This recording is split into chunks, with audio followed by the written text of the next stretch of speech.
नमस्कार दोस्तों, मेरा नाम BL प्रजापति, मोटिवेशनल स्पीकर, लेखक, बजाज लाइफ इंश्योरेंस कंसल्टेंट। दोस्तों, आज विषय लेकर आया हूँ सुख दुख सिक्के के दो पहलू।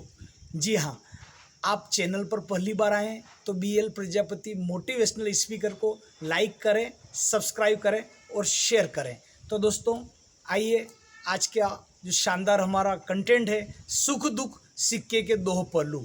दोस्तों, इस दुनिया में सुख और दुख भगवान ने जोड़ी से दिए हैं। हर इंसान के जीवन में सुख भी आता है तो दुख भी आता है। आपको क्या करना है? सुख और दुख में सम रहना है। सुख आए तो उसका भी गुरुदेव बोलते हैं कि मजा लो, कि सुख आया है जीवन में, कुर्सी लगा के उसका आनंद लो, मजा लो और हरि गुण गाओ, ईश्वर के गुण गाओ कि वाह भगवान वाह, अच्छा पीरियड चल रहा।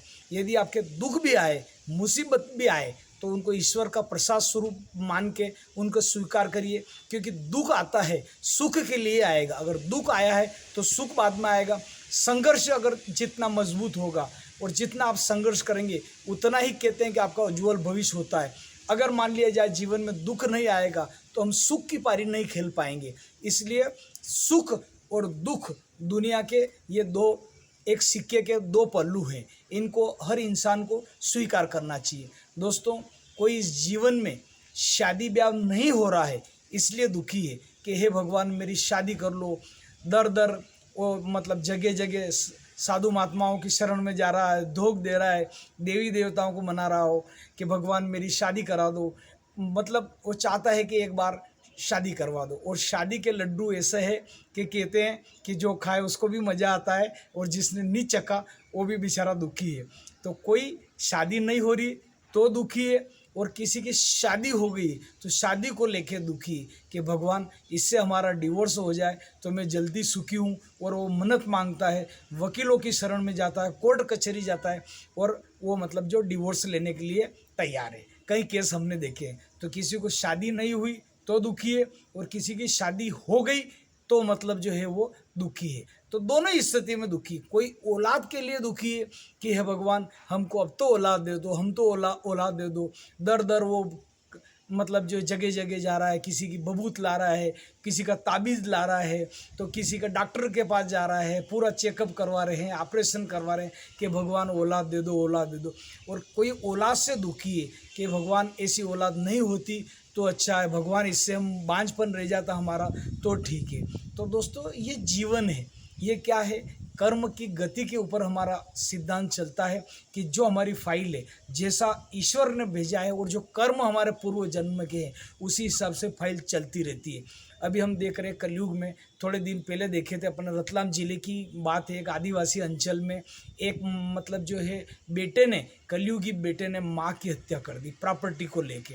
तो कहीं हम देख रहे हैं कि मतलब जो है माँ की हत्या करके फिर उस डेथ बॉडी को उसने एक पेड़ के ऊपर इस ढंग से लटकाया उसको कि सुसाइड घोषित हो जाए, सुसाइड बचने के लिए। पर दोस्तों, कानून के हाथ लंबे हैं, कितने भी इंसान की चालाकियाँ कर ले आखिर वो पकड़ ही जाता है। तो दोस्तों, तो कहते हैं ना, एक पेपर में आया था थोड़े दिन पहले के एक दंपति के बच्चा बच्ची नहीं थे तो उन्होंने किसी को गोद रखा, पाला पोसा बचपन से ही, और उन्होंने ही उसकी हत्या कर दी धन संपत्ति को लेके। तो ऐसे कई केस आए हैं। तो दोस्तों, किसी के औलाद नहीं है तो दुखी है और कोई औलाद को लेकर दुखी है। किसी के पास धन संपत्ति नहीं है तो वो बहुत दुखी है कि हे भगवान मेरे पास धन संपत्ति होता तो मैं ये कर लेता, हे भगवान मेरे पास धन संपत्ति होता तो मैं ये कर लेता। और कोई धन संपत्ति को लेकर दुखी है कि भगवान ये मेरा छीन नहीं जाए, ये मेरा खर्च नहीं हो जाए। तो दोस्तों, ईश्वर ने जो आपको जीवन दिया है इसका एक एक दिन का आप मज़ा लीजिए, क्योंकि जीवन की हर सांस आपको कीमत भगवान ने दी है। आप यूं ही गवा दोगे तो जीवन यूं ही चला जाएगा। और दोस्तों, कहते हैं कि आपका अंत कहाँ हो जाए। एक कुम्हार के मटके, हमारे गुरुदेव बापूजी बार बार कहते हैं कि एक कुम्हार के मटके को अगर सही ढंग से रख दिया जाए ऊपर कहीं छत के ऊपर या किसी जगह, तो हो सकता हो 10-20 साल 25 साल न फूटे, उसके कोई नुकसान नहीं हो। लेकिन हमारी काया का भरोसा नहीं है कि हम रोड क्रॉस कर पा रहे हैं तो कर पाएंगे कि नहीं कर पाएंगे। अभी मैं आपको मतलब ऐसे तो बहुत कहानी किससे कितना नाम लूँगा, बाकी मैं आपको रतलाम की बात बताऊँ कि एक महिला दरवाजे के बाहर खड़ी थी और दो सांड आपस में झगड़ते झगड़ते वो महिला मतलब जो है ख़त्म हो गई। अभी रतलाम की ही बात बता रहा हूँ दोस्तों आपको, 2 सांड के झगड़े में उस महिला की मृत्यु हो गई। तो कोई बंदा एक बाहर का था, राजस्थान का, और जावर आया था किसी काम से, और अभी ये आंधी तूफान वगैरह चली मालवा में 2-3 दिन पहले, तो चद्दरें उड़ गई। ये जो ऊपर छत की चद्दर उड़ के आई और वो मतलब उसके लग गई, और वो 20-22 साल का युवा ख़त्म हो गया। कोई मतलब जो है रोड क्रॉस नहीं कर पा रहा है, कहीं मामा वगैरह के वहाँ गए, किसी शादी ब्याह में गए, और वहीं मतलब जो है वो मतलब जो है उसका निधन हो गया। तो दोस्तों, कभी किसी की शादी है और अचानक मृत्यु ने आकर गला दबा दिया, या किसी के घर पे उत्सव है और जो उसके माता पिता है उनके साथ कुछ हो गया। तो प्रकृति की बड़ी विचित्र लीला है। उस भगवान ने आखिरी श्वास दी है। हमको इन आंखों से मेडिकल की एक्सपायर डेट दिख सकती है, लेकिन हमारी एक्सपायर नहीं दे सकती, क्योंकि ये उसका पावर है। इसलिए आप रोज़ ऊपर वाले को ग्रेटिट्यूड दे, उठ के धन्यवाद दे कि हे भगवान धन्यवाद, आज सूरज की पुनः आपने नए दिन की किरण दी, लाख लाख शुक्रिया। अपने माता पिता को धन्यवाद दीजिए, अपने परिवार वालों को धन्यवाद दीजिए, अपने गुरु को धन्यवाद दीजिए। हर एक सांस पे स्वागत करिए, हर एक दिन पर उनका स्वागत कीजिए। कि दोस्तों, कल किस प्लेटफॉर्म पे आपका अंत हो जाए, ये जीवन की कोई गारंटी नहीं है। इसलिए जीवन को आप कंप्लेन का खजाना न बनाएं, किसी प्रकार की कंप्लेन न रखें। मौज में रहो, मस्त रहो, बाधाएं आए तो भी मस्त में रखो, खुशी आए तो भी मस्त रहो, और हर दिन के लिए ईश्वर का धन्यवाद दो कि भगवान आपने वापस नया दिन दिया, आपके लिए शुक्रिया।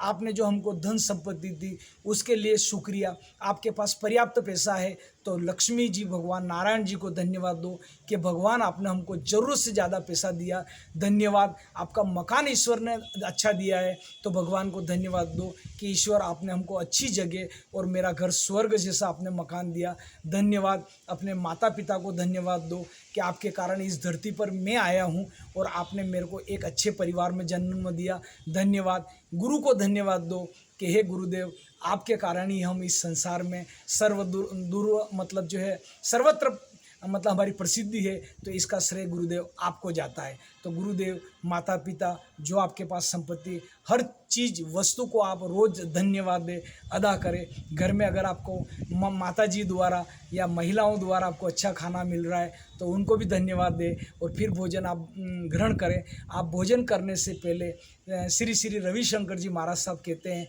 कि आपको 3 बार ये बोलना है कि अन्नदाता सुखी भव। भोजन करने से पहले अन्नदाता सुखी भव, अन्नदाता सुखी भव, अन्नदाता सुखी भव। मतलब वो अन्न जिन जिन किसानों के परिश्रम से सभी की मेहनत लगी और हमारे थाली तक आया और हम ले रहे हैं, उन सभी का हम हृदय से धन्यवाद करते हैं। ऐसा श्री श्री रविशंकर जी कहते हैं। रोज हम भोजन करने से पहले ईश्वर को, परमात्मा को, हम किसान को, सभी को हम धन्यवाद दें कि भगवान आपके द्वारा हुआ प्रसाद हम ग्रहण करने, और खाने से पहले भगवान को आप भोग लगाएं, और नहाने के बाद परमात्मा को निलाए और दिया बत्ती करें, और हर एक दिन का धन्यवाद दे। दोस्तों, सुख दुख सिक्के के पुनः कहना चाहूँगा कि 2 पहलू है, इनको स्वीकार कीजिए और आनंद लीजिए। आज के लिए इतना ही। वीडियो अच्छा लगा हो दोस्तों तो इसको शेयर कीजिए, लाइक कीजिए, और BL प्रजापति मोटिवेशनल स्पीकर को सब्सक्राइब कीजिए। आज के लिए इतना ही। पुनः नए वीडियो के साथ मिलते हैं।